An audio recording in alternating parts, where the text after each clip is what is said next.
Welcome to Lovesick the Podcast, where we dive into health, wellness, and relationships and their impact on the world. Come be a part of the discussion. Join our community by following us on YouTube, Instagram, and listening wherever you get your favorite podcasts. Enjoy the show. Hello, welcome to our new season of Official Lovesick Podcast. We are in a new season, but we're still your same old hosts. I'm Jada. With me, I have Michael Fishman and Dorothea McGuire. We're here, and we have hello. How's everybody? Actually, how's everybody been? Fantastic. Great. Okay, Excited for the new season. Okay, awesome. Well, joining us all the way from Cyprus, we have an amazing autoimmune wellness coach, correct? Did I say that right? Okay. Health coach, yeah. It's Xenia. So thank you for joining us today. Thank you so much for having me. I'm really excited to be here.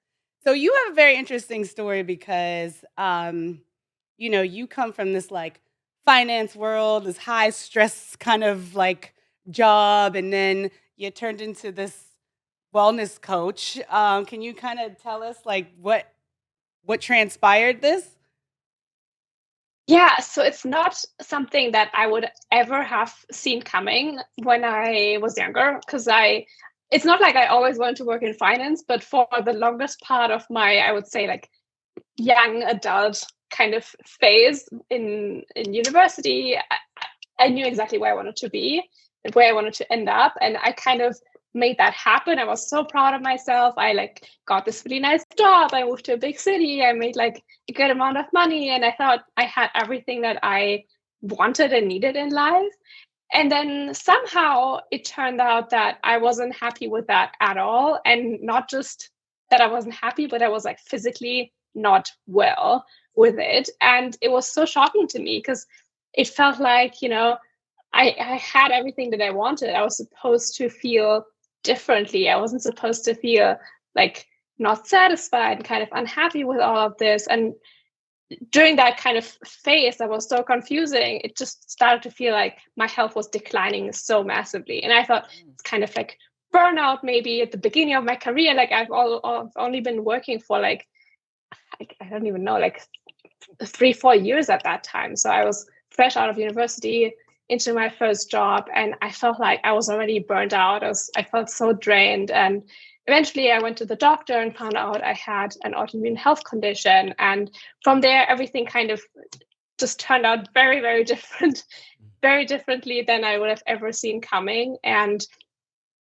I would say during that whole phase, my priorities in life and my values, I don't know if they changed, but they kind of came out. I might have not been aware of them. I feel like I had very different priorities in life that I just thought I like priorities you're supposed to have. Like you're supposed to have this amazing career, you're supposed to make money and like do all these fancy things. And like actually it's so much simpler, the only things that I wanted was my health, being with the people I love, doing the things that are fun to me, And with this whole background, I decided to do something else with my life. And I decided to use what I went through, this whole journey I went to, turn that into something that can help other people who are going through that, because I felt so lost during this whole journey and like nobody could relate to me. And I had no one who was going through the same thing. And I thought if I could be that person for just one other person who is struggling just like I did, then that would give me so much more purpose than making money in a job that like doesn't really give me anything back. That's just taking my health from me, taking all the things that I love from me. And that's how I ended up here. Yeah, sometimes we need to slow down, right? Exactly. Yeah, it's fascinating. I'm listening to you and it's so interesting what would probably in the moment it started to occur was the worst thing that could happen to you. You built your whole life in this one direction. You're super successful. Yeah. And then all of a sudden your kind of world starts falling apart. And then I watch you literally glow as you say this is literally you found a bigger purpose. Yeah. Exactly. Yeah, it's very funny because when it all started and when I knew what was happening, when I knew my health was, impacted now, you always hear from these people who say, this is the best thing that ever happened to me. And I was like, stop lying. Like, I'm like this. Like, nobody actually feels like this. It just seems so unreasonable and just so cliche. And now I feel like I know what they're talking about. And this makes so much sense because this is an opportunity that so many people who never experienced anything similarly, never experienced anything that kind of derails their plans for life, would ever experience, that you have this opportunity to rethink what you're actually doing in life and what, like, where you're spending your energy, if you have, like, you have an infinite amount. No, sorry, you don't have an infinite amount of energy to give. Like, you have only so much, right? And if you decide to spend that on things that are not actually important to you, then what's the whole point of that? But so, like, most people I know or I knew at the time, they don't even think like this. Like, nobody ever questions why we do what we do. And a thing like this can really be a kind of wake-up opportunity where you can then decide, is this what I want to keep doing, or do I want to do something else with my life? And that's what I did. To help the audience, and our listeners, what autoimmune disease were you medically diagnosed with? Because this way, someone else may be going through the same thing that you're challenged with, or you can at least give them some more information about it. So, can you tell us what that is? Yeah, so I have autoimmune hepatitis, which is a liver condition. I have primary biliary cirrhosis, which is a gallbladder condition. And then I have Crohn's disease, which is a gut condition. So the whole package. Okay. Can you tell us what your symptoms, because that's like multiple symptoms. You have all these other challenges going on. Can you like break down some of the symptoms and what actually prompted you to seek medical help? Yeah, so I would say, like, all of these I've been diagnosed with all of these in about like a 2-year rhythm. So it kind of kept on coming.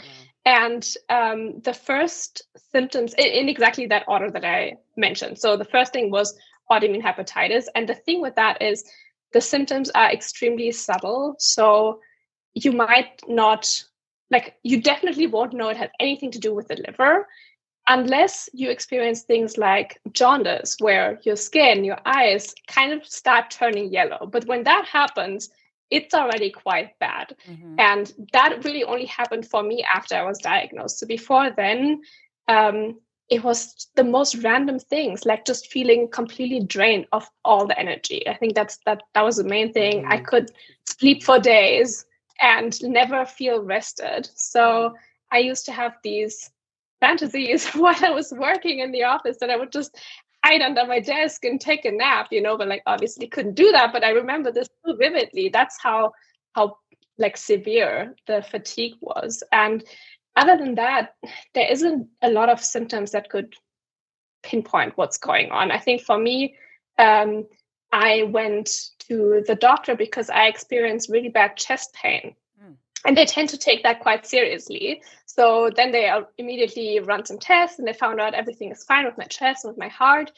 But the chest pain actually wasn't chest pain, but it was from my esophagus, because the liver condition caused me to be so nauseous that I was throwing up so much that my esophagus was kind of inflamed. So that was, yeah.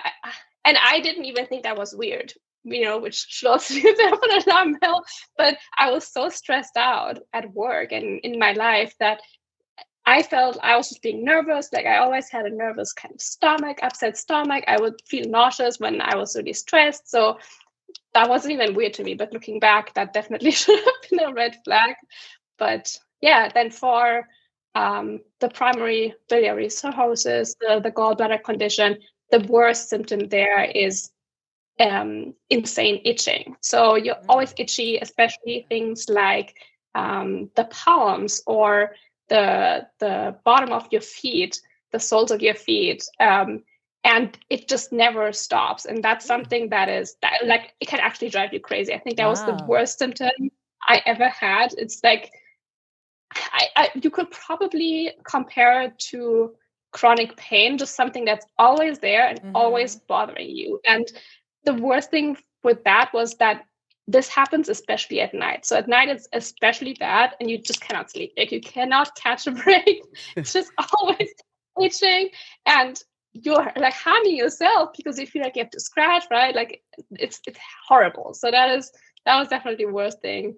And on Crohn's disease, I think I already mentioned before, I always had a nervous stomach, nervous gut. So I felt that was just me. Whenever something happened, whenever I was nervous, I had a lot to deal with. I would always have digestive issues. And eventually they got so bad that I noticed there was like blood when I used the toilet, or it was just like the pain was terrible. And that was obviously also another big red flag. And that was diagnosed very quickly. What are some of the things? But go it ahead. has Sorry. likely been going on for a lot longer before. It's just one thing that I wanted to say, because like looking back, I can say like nobody has a nervous stomach. Like if there's something going on, it's been there for a long time, right? Like in a healthy person, they wouldn't feel like this. So even as a kid, like I always knew that this was an area where I had trouble with, and I thought it was normal, but it's really not. So that's actually that's you hit the nail on the head with something when you said you felt that it was normal. No, because Right. even as far as like you said, like you were exhausted, sometimes we get like I can just be like, I'm very tired, but I can chalk it off to I worked late, or my kids are making me tired, or I just need more sleep. And it's like you don't realize that that is a sign of something your body is. Can be a much bigger thing. Yeah, Yeah. it can be a much bigger thing. Or, going back to what you said, Xenia, is like lots of people go, oh, I have an upset stomach, or this is where I carry my stress or whatever. And like they're like, oh, it's not that big a deal. Until it becomes such a big deal, it literally takes over your life or shuts you down. And it's like, oh no, I should have checked in on this sooner. We chalk that up to anxiety or stress, or it's work, or it's school, or and the reality is, no, your body's telling you something. And often we don't want to listen because we think, oh, I'm young, I'm healthy, I'm like, it's no big deal, or I've always been this way. Yeah. Right? Yeah. Which means Exactly. you probably could have always had aspects of this. And it took a long time for it to get so bad that you didn't have a choice but to deal with it. And I think we all carry a lot of that stuff for so long. Very true. Yeah, I think another really like big issue with that is if I would have gone to the doctor sooner. And I used to, as a kid, my mom took me sometimes because I already had all of these gut issues, and they never found anything. And if you go to the doctor and it's not bad enough, they will send you home, and they will send you home with anxiety. They will send you home with, it's too much stress, whatever. So it has to get so bad. It has to get so bad that something is literally broken, that like finally they are able to then take it seriously. That's the sad truth of it, because so many of us have these issues that it becomes normal and people don't take it seriously anymore, and something really bad has to happen before that changes. Yeah. How are you feeling now? How are you dealing with now? I everything feel now? great. Yeah, I mean, I still have those conditions because like autoimmune conditions, they will always be there.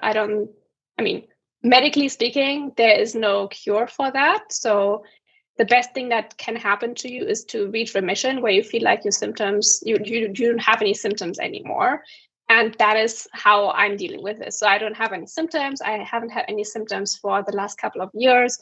And I actually feel better now, even with taking a couple of medications still, that better than I had felt before I even got sick in the first place. So way before I was diagnosed, I haven't felt as good as I'm feeling now. And that for me is a win. So I don't care if that means I'm cured or whatever, but that's all I need to feel.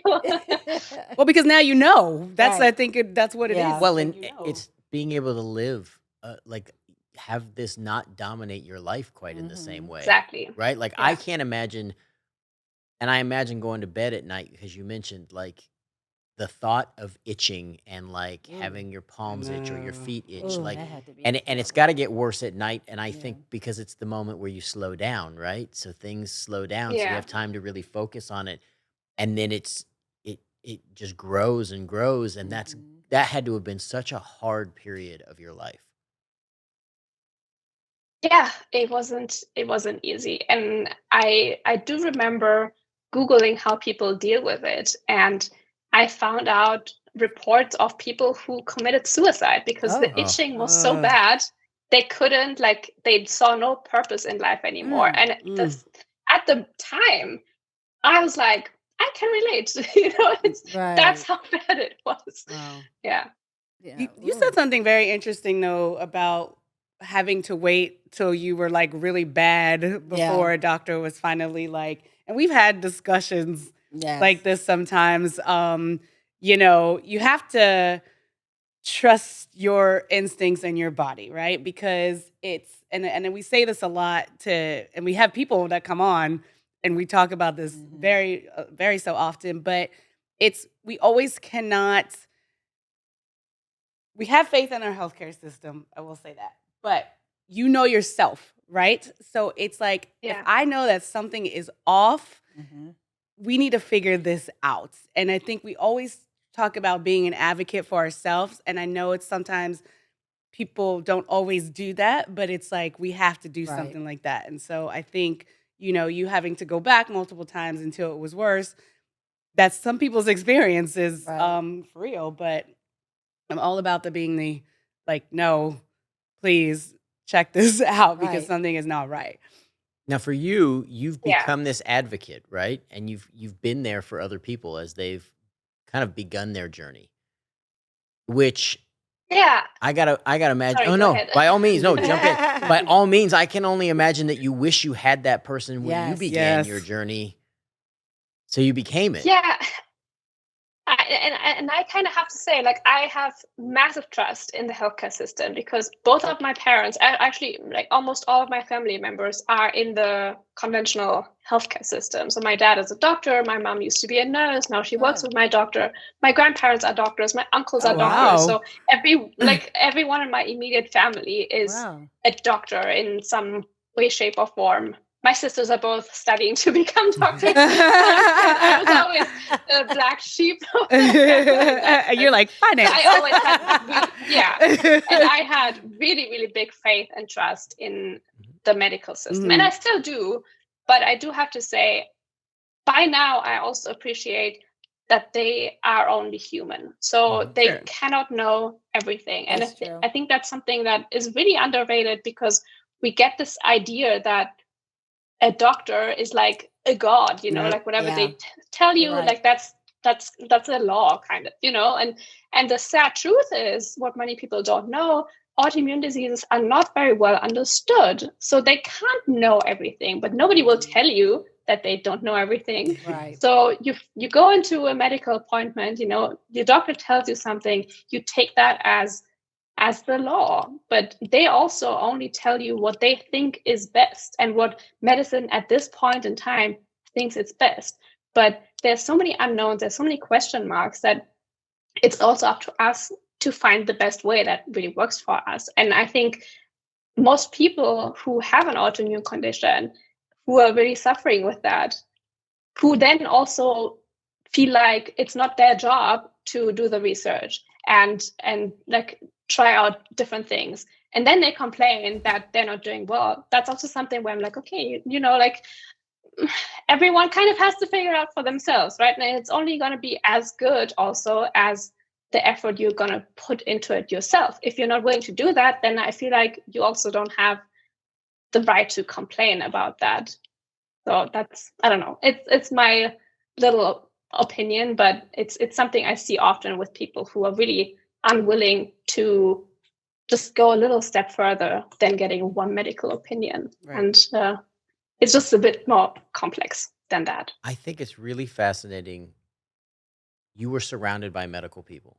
This I think speaks to the nature of how tough it is to have an autoimmune disease and Yeah. how complex they are. Is you're surrounded by medical people. You come from a family of knowledgeable people in the medical field, and still nobody saw these symptoms or could identify them quite as they were till they got to a certain point. I also think it's somewhat ironic that your sisters are going to go into the medical field, and so you've given them an example of maybe listening Yeah. to patients in a different way. True.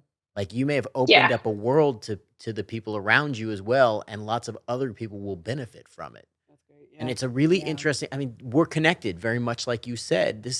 We're a collective Mhm. species. We're a collective community. And we have to share the information because otherwise nobody knows it all. And this is a great Yeah, and opportunity. that's Oh, I'm sorry. go ahead.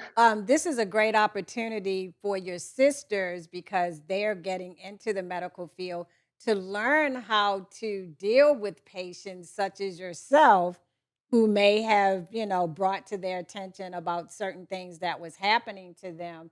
And so this can make them a little more, empathetic to what's happening with Yeah. patients. Yeah. You know what I mean? Yeah, it's definitely a good topic to spark some interesting Yeah. dinner conversation. I can only imagine. Can only imagine. Because in like all honesty, right? Like my parents, and they sometimes say, like this one patient who always comes, they always complain, but they don't have anything. And I'm like, but for them, it's a real thing, like if you can test for it or not, if it's like objectively there or not, that's a different topic. But for them, it feels like it's important. They feel like something is wrong. And that's a topic where we don't always agree on because as a patient, you have a very, very different perspective. But also from conversations with my sisters, now that they are in medical school, sometimes I ask them when I have questions about different areas, like, and asking, do you have any recommendations? Do you ever get taught about diet or things like that, lifestyle factors, anything we can do outside of medication? And they simply don't even learn that. Like there's not a single course. They study in Germany, so it might be different in other countries, but I'm pretty sure it's similar in most countries. They don't have all of this information that we as patients want them to know. So it's also a very one-sided field of study, and we can't blame them for these shortcomings because they simply don't learn that. It's not in the capacity of a doctor to know all of those things. And we have sometimes very specific requirements as autoimmune patients that they simply can't fulfill. So there's also no point to put all the blame on them and all the responsibility. Right. Have you ever thought about actually going into some of the universities to talk to medical students on a patient's, regarding the patient, so you can go there, talk to the medical students about someone with your condition. Have you thought about that? Because that can help them to really educate them about what you're going through. I have never thought about that. I actually thought about going to medical school myself. But I think that ship has sailed. But I never thought about that. That is actually a good idea. It could be really interesting. Well, I'm curious about being a coach for others because you just talked about the kind of these areas that, well, I think modern medicine is great in an area because that's what it's geared towards, right? But there's a much more holistic way of looking at health. And I think some of that is impressed upon us as individuals to consider what we're taking in and what's working and what's not working. Talk to us a little bit about being a coach and how you kind of guide people and what are the areas that you really are passionate about. Yes, I think,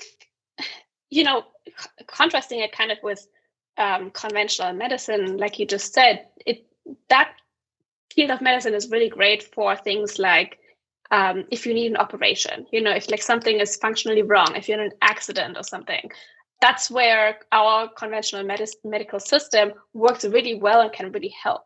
People who have chronic health conditions, though, that are so complex, I already mentioned, like so many question marks, so many areas where we simply don't know what works well and what doesn't work well.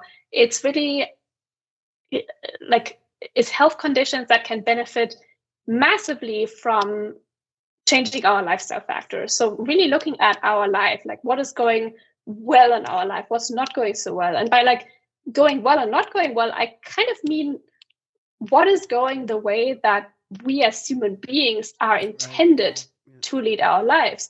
And I feel like the way we're leading our lives these days is so far away from what our ancestors used to do, how they used to spend their lives. And they were I'm not talking about like the Bible or like evolution or whatever, but like human beings were created in a way that they made sense in the world. Like they used to be outside, they used to get a lot of fresh air, they used to get sunlight, they used to get in their exercise when they were like running after animals that they were chasing, you know. They used to keep active, they used to have regular sleep and wake patterns. They were living with the world, they were living with nature, with daylight and nighttime. And we're so far away from that. We're so removed from the way that the world works around us that it's not a surprise that sometimes something breaks because there's no connection anymore. And the world is not intended to work in isolation. Like all the different parts are not working in isolation. It's all working together. And if we take ourselves out of that equation, there's no surprise in my mind that something is going to suffer, and that something is going to be our health. So I feel like a health coach can help to shift that focus to what does this life look like that we're supposed to lead? Where are we kind of in disagreement with that? What are the discrepancies? How is the person leading their life right now, analyzing all the different aspects of their lives, like looking at blind spots, because we have so many blind spots where we're thinking, I'm doing good. Like I was thinking, like I'm leading a healthy life. I'm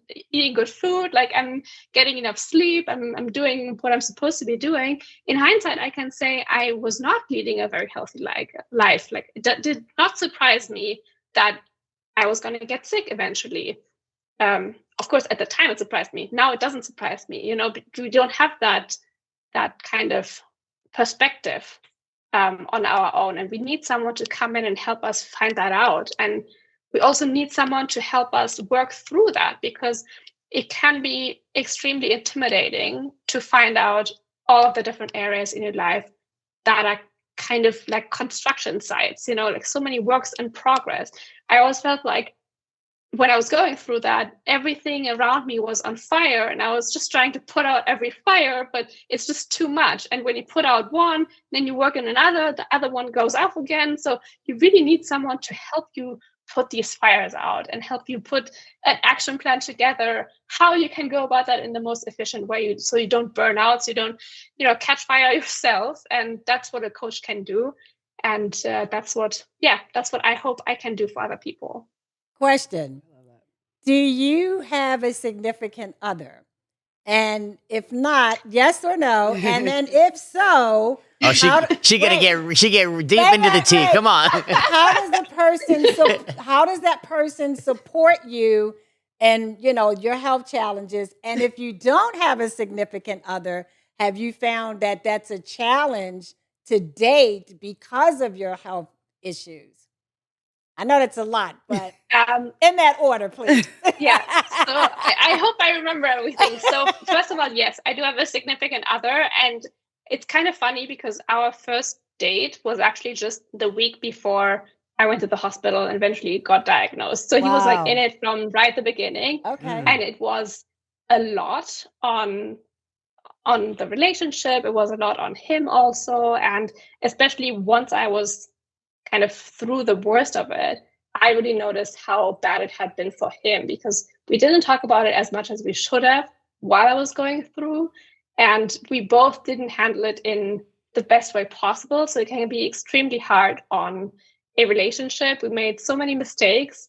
And I hope it made our relationship stronger. Like, he's still here, so I think it made our relationship stronger, but it could have gone either way. Like, it also wouldn't have been a complete surprise if the relationship didn't survive, because it is really tough. And it's also one area where I had nobody else who was going through similar things I could have talked to, because it's simply things that a young relationship isn't usually confronted with. Like, you don't have to pick your other half up from the hospital. You don't have to kind of support them through medical treatment. You don't have to hold their hand while they're crying the whole time. And it's all things where you can't really help. Like, you can only be there for them and not help. And I think that's probably what, especially for men, can be very frustrating, because they are so used to helping, to having solutions. And there's nothing they can do. And that I think is sometimes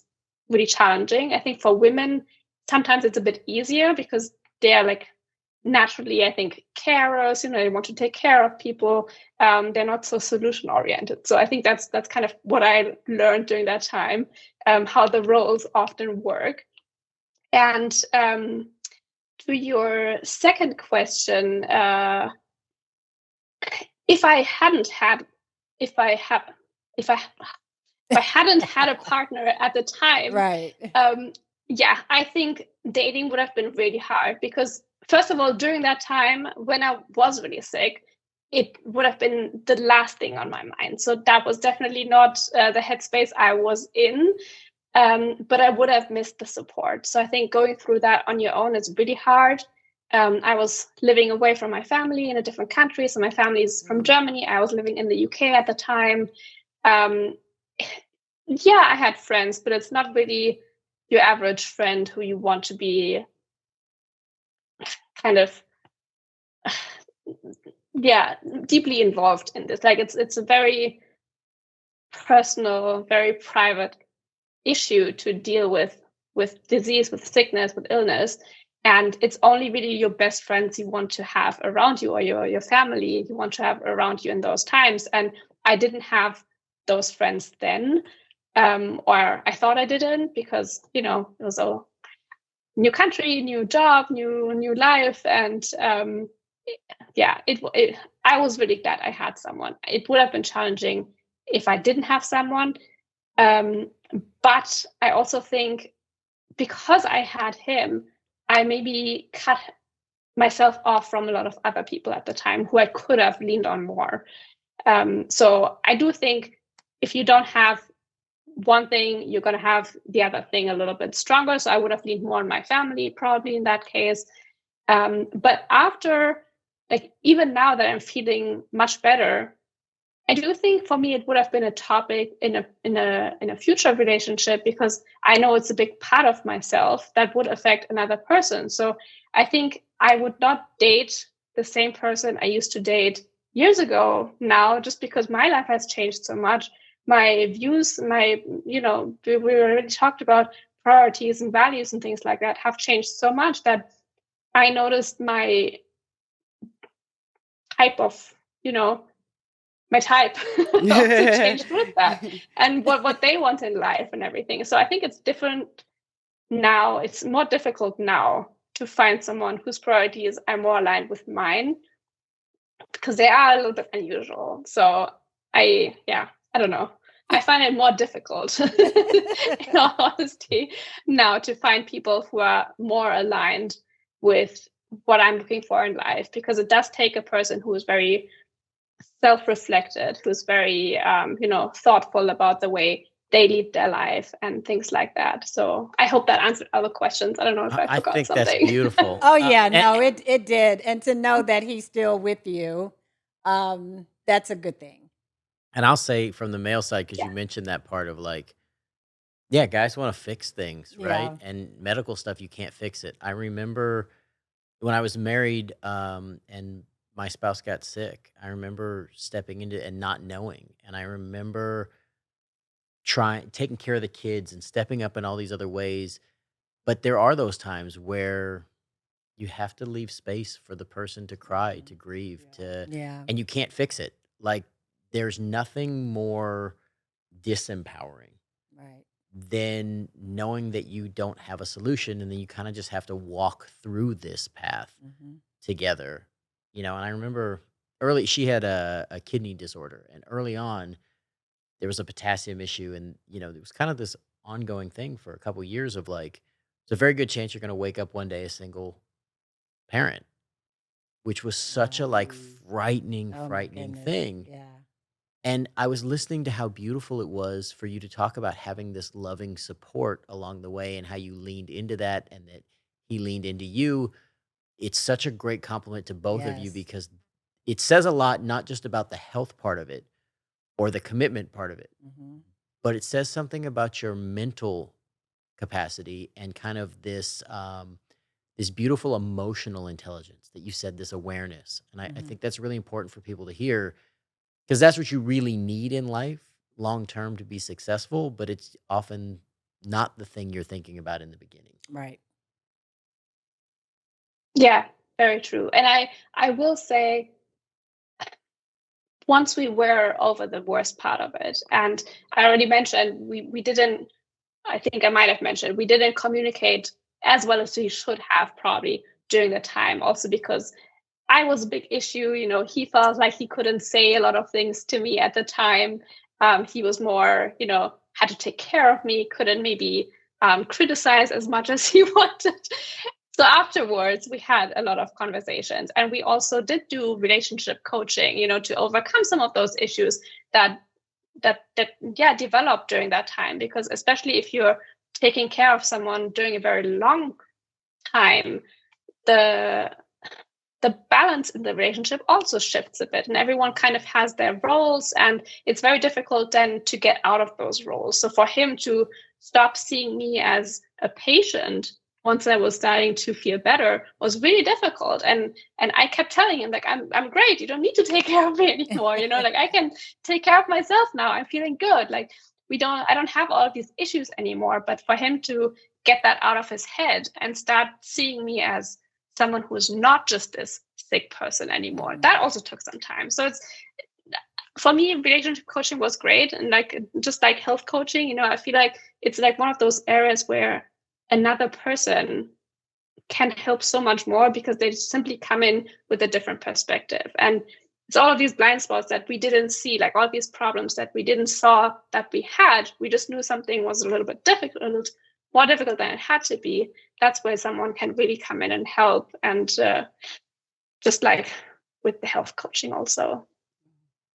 The word patient, though, that was interesting. Yeah. Well, it is. And I'll say I was guilty of that. Like, I'll be totally honest about it. And it's really hard. Like, you're so invested in this becomes your norm, right? Mhm. So having a chronic illness, I mean, I think anybody who knows, once that becomes part of your life, right? And then the diagnosis hits you, and then you start living that pattern. Then as you start making changes, you're always worried about, what does this change mean, or how does it impact everything else? And sometimes it's really hard, especially going back to the same thing as before. We said for doctors, it's hard because they can't feel what you're feeling. Well, the same as being the loving partner is, it's really hard because I can't tell how much better you feel. And sometimes I want you to be better and I want you to feel better, but I'm also worried that you're putting on a brave face, because we all have those moments too, right? Yeah. Wow. And so you're not That's sure. true. That is true. Like, and you Yes. don't want to push too far, because you don't want to set back, right? If you really care about the person. These are all really complex issues involving health and relationship that I think most people big. don't get into. Yeah. I was also wondering. Yes. Oh, go ahead.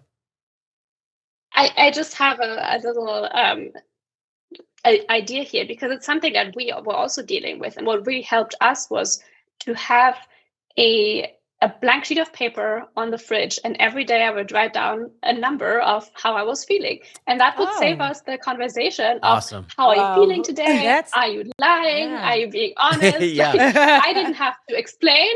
He didn't have to ask. It was just a number was there, and that saved us the discussion. that's a and he good knew how to idea. deal with me, Yeah. and I knew that he knew how I knew. So that's something that's very easy to handle.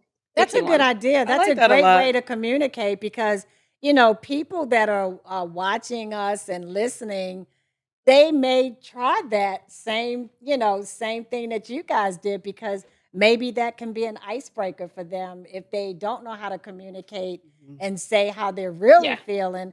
But I like that idea of putting that blank paper on a refrigerator and put some numbers from 1 to 10 or however you do it. And then people know, okay. Get out of relationship. I was just gonna say, I don't even know that it has to be related to just if you have a medical condition or not.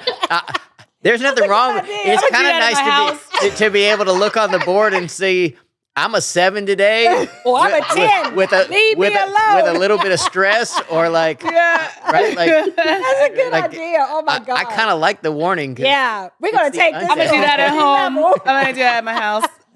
Yeah, that's a great idea. I tell you, that's I like that, and that can work just like you said, or just across the board. relationships across the You know board, what? you Or know. with kids. I was With thinking kids, that's in what I this was moment. thinking. It's Yeah. like I would have loved, my kids are older, but like I would have loved if my kid could have written on the board like I'm a 6 today and recess sucked, right? Like or Yeah, like I'm just a yeah. little like and it's a really brilliant idea because it takes away the beginning portion of the That is conversation so or oh like my gosh. the You have the the kids. constant worry slash Yeah. invasion of Mhm. like, hey, I want to talk about this or do we talk about this? Yeah.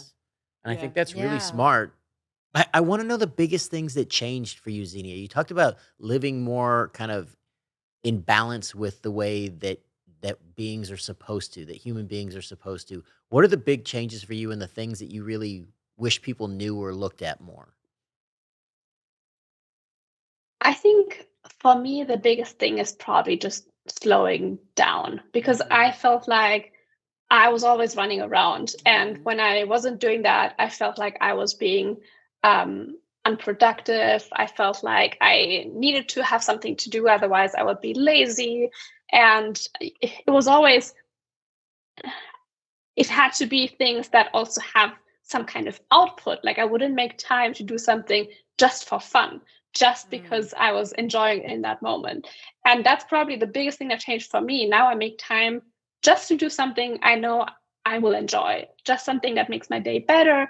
Like if that is sitting on the balcony and watching the sunset, or Yeah. I'm doing pottery classes now just because they're fun, Right. like not to with the intention to make something that I can sell, like just because it's fun for me to enjoy, or painting, going for a walk, little things during the day that make me be like in touch with the world a little bit, especially if I watch the sunset or go out for a walk, but also just for me to slow down, because I notice that my heart is always racing. I always feel out of breath during my day, and it's so stressful. And it's just it's like one of these massive triggers for autoimmune disease, this constant chronic stress. And how do we break that up? Like we literally have to take these breaks where we can take a breath and slow down and make our heart slow down a bit again, and get this whole stress out of our systems. And that's kind of a theme, I would say, is like you can see throughout my whole day. Like I don't set my alarm anymore unless I really have to, unless I have an appointment in the morning. I kind of wake up with the sun because I'm a very light sleeper. So it's something where I try to then prioritize going to bed early. So waking up with the sun will give me still enough time to sleep. I would organize my meals accordingly in a way that they fit into my day, but I also have time for them. So I don't have to eat at my office desk. I don't have to just like grab a snack and be on the go. But it's a time where I prioritize sitting down, having food that I'm enjoying, and simply like slowing down and eating with the intention of doing something good for my body, not because I have to eat and I have to like get that off my like can cross it off my list, right? But like doing these things intentionally because I know that they are actually good for me. That was probably the biggest shift.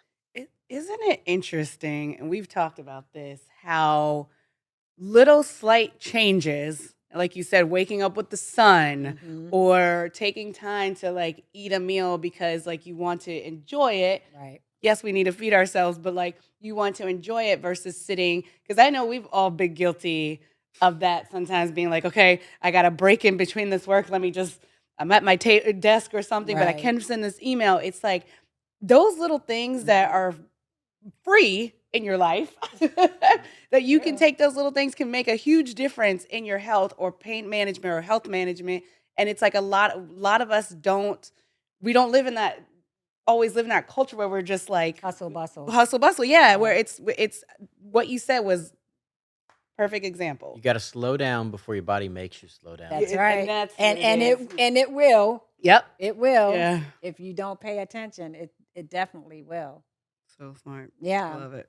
But that's a good practice, because sometimes we do need to take those breaks. And a lot of times, you feel like, well, let me just do one more thing or whatever. But sometimes you just have to just stop, Yeah. and think about what's really important to you. and that is you. I You love know, number one, it's you. So you have to do what makes you happy and what makes your life a little easier. You know, and especially when you're working and dealing with a lot of health challenges like yourself. So you want to make sure that you take the time and get the rest that you need Yep. and, you know, do what's comfortable for you. Yeah, and I will say it's kind of also a bit of a double-edged sword because I know what I went through and I know how I'm feeling better, but there's always this voice also in the back of my head that tells me if I don't do this, if I don't do these things that I know are good for me, it's gonna get bad again. Mm. So I think that's also something I dealt with a lot when I was starting to feel better, this massive fear of going back to how it used to be. So now that voice is a lot quieter. But it's also something that is definitely not just a motivation, but also, for many people, fear can be a really big driver in making these positive changes, but only up to a certain degree. And then eventually it has to be this love for yourself, this like hope and optimism that things can be better, and you know where you want to go. You have this vision of how your life can be. So if this fear is the only thing that drives you, that's not going to be very comfortable for a long time. No. It's going to be quite stressful, and you're going to make all those things maybe that I just said, but you're coming in with a completely different perspective. And doing them out of fear makes them feel like a chore, makes them something that you have to do, not something that you're enjoying. Right. When you actually come in with love because you know that this is good for you. I like the love for yourself part. Yeah, I love that. Yeah. Well, and I'm a big believer. I think in relationships with kids. I was a coach for a long time, and fear can only push you so far, Yep. but love and inspiration Mm-hmm. is kind of infinite. And so that self love and the inspiration of like, I want to be able to do this or I want to share this moment, those things carry you. There is no detriment to those. Yeah. Fear is this very, like you said, it's a double edged sword because it can motivate you to start a change, but it's very hard to keep you motivated. And at a certain point, it's a negative emotion that starts to drain on you and wear on you. Yeah. And I think that's very hard, especially when you're dealing with chronic illnesses. Sometimes we start for the right reason, but the fear is a good motivator and a good inertia changer. Right. But it's got to transition into love and a mission and what you want, because otherwise it just becomes this drain That's and you true. define yourself by That is the true. disease or the symptoms Mhm. as opposed to defining yourself by your love and what matters to you and what you want to do. Yeah, I just last week I had a client where we were talking about the same topic, and I was comparing it to kind of climbing a mountain, and looking down is where the fear part is. If you climb up, but you're constantly looking down, you're like, I'm so scared of falling down. I can't fall down. I have to hold on to this mountain. It's going to be so stressful to climb up because you're constantly looking down. You're constantly seeing other risks. There's no point in climbing up other than not falling down. But when you shift your focus and you're looking up, and that's where the love part is in, and all you have is this top of the mountain, and your journey, and the fear is like it's on the other side of that. But if you don't look that way, you turn your way, your perspective is completely differently. You have motivation, you have like fun, you have your goal in mind, you know exactly where you're going, right? Something that can drive you also. And that's how we talked about it. And I feel like that's exactly how it was for me. Like as long as you have your focus set on this love, this hope, optimism, like this vision of what your life can be, it's going to be so much easier because seeing that in front of you just tells you this is real, you can do it, like this is something beautiful you can do for yourself. And it makes everything just feel so much easier because it see exactly how it aligns with that vision, and you see what the point of all of these things is. It gives you purpose, it gives you drive. And yeah, that's how I would use it as a tool actually to fuel all of these changes. That's Beautiful. great. That was beautiful. Yeah. It was perfect. Yeah, I mean, I think if there was a encapsulated way of saying what are your clients going to get from you, There it was. It's the Mm-hmm. perspective, right? It's to look to Yeah. it's to look to the top of the mountain Yeah. and find your way back to a better, healthier, more whole life. I love that. Oh, that's beautiful. Yeah. Xenia. It's like, Yeah. listen, I'm definitely gonna call you if I have other things, but I definitely took a lot from you today. Same here, yeah. Like Yes, I sure. needed to hear some For of that, sure, re- and I yes. needed to hear it the way that you phrased Yes, it. from your So perspective. thank you. Yes. I know Thank you. every That time means we a do lot to these, me. every We learned something. we learn something. I feel like every time we do these shows, someone's like, there's a light bulb that goes off my head. I'm like, I- oh my gosh, why didn't? Yeah. These are great. We always learn something, and People make that's us the better. beauty of this People show. do make us better. That's Yeah. what it is. Like that's that, and that's what I'm gonna say. Xenia, is like your journey can inspire other people, and now you're helping other people find and see the mountains they want to tackle, Yes. right? Mhm. And a path to making it up the mountain, Mm-hmm. as opposed to seeing a mountain where they feel like they're laying at the bottom of it and it's laying on top of them. Because that's how it feels a lot of times when you first get your diagnosis or you Yep. first get sick. Yeah. It's like, but if someone like you can show them a path up, a better way, like it opens up a different world. And man, the beauty of everything you shared, I'm very thankful for you. And your smile. Thank you. I know. Your she's a smile great will let your energy. clients know that everything will be okay. We love it. Everything will be okay because you know, they will know that you are definitely genuinely caring about, you know, their health. So they will definitely tune into your body and your emotions, which is great. Thank you. Yeah. I mean, thank you. Emotions. So, No, Xenia, how could? definitely. Nope. Sorry. Go I ahead. couldn't have imagined how happy it would actually make me to help someone else through that. So it's something that also I always thought was very cliche when I heard coaches talk about how all they want to do in life is help other people. And I was like, yeah, sure. But now, you know, whenever I have a client and they have one of those moments where they're like, this makes so much sense now. Suddenly it feels so much easier. Like I see the point of this now. Like all these changes that I tried to make before, suddenly they seem to work, and suddenly it seems like it's going forward. This makes me so happy. Like this is all I want to do. And I'm really grateful for every single client that I have, and for also opportunities like this to be here and to reach other people, maybe someone who is there and who does need some help. I would love to be a person who can help them through that.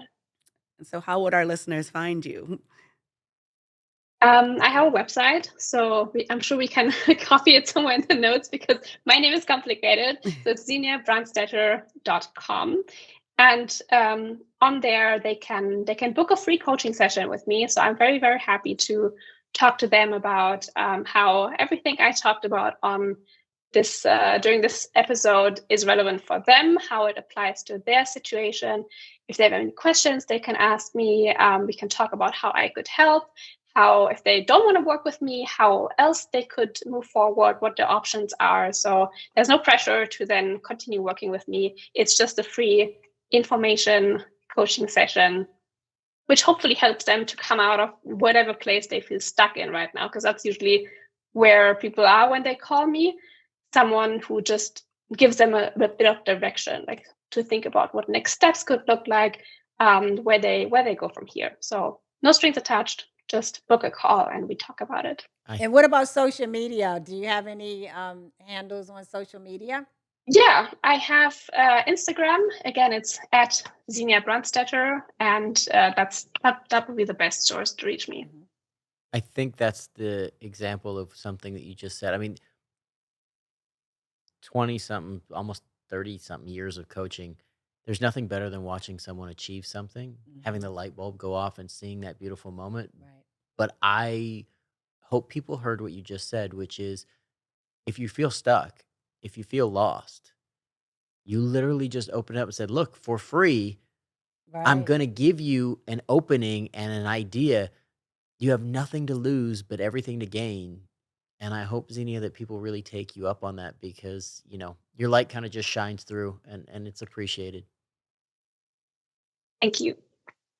Well, thank you. Yeah, thank you for being on Lovesick. I mean, thank you for taking time. for coming and being a part of this Yeah. and sharing your journey with our community. Right. Because I know that there's going to be a lot of people every time we do these episodes. There's a lot of people who feel like they're alone or feel like that they feel crushed because they got a diagnosis or they don't know where to do or where to turn or how to start making those steps, like you said, to the path back up to the top of the mountain as opposed to being at the bottom of it. Yeah. And that was the goal for starting this show. And the goal was to find beautiful human beings like yourself who are helping and lifting people. So thank you for coming and sharing your story with all of us and giving people a place to look for hope. Especially with the time difference. Yeah, I appreciate From that your country too. to our country. Yeah.